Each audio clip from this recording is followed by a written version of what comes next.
লন্ডনে বাংলাদেশ হাইকমিশন থেকে travel pass পেয়েছেন বিএনপির ভারপ্রাপ্ত চেয়ারম্যান তারেক রহমান। আগামী ২৫ ডিসেম্বর দেশে ফেরার কথা রয়েছে তাকে স্বাগত জানাতে বড় আয়োজন করতে যাচ্ছে বিএনপি। যুক্তরাজ্য বিএনপির এক জ্যেষ্ঠ নেতা জানান, তারেক রহমান এরই মধ্যে ট্রাভেল পাস পেয়েছেন।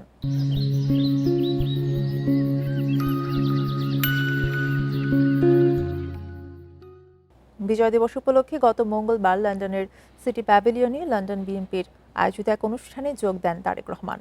সেখানেও তিনি প্রবাসী বিএনপির কর্মীদের উদ্দেশ্যে জানান ২৫ তারিখে দেশে ফিরবেন তিনি।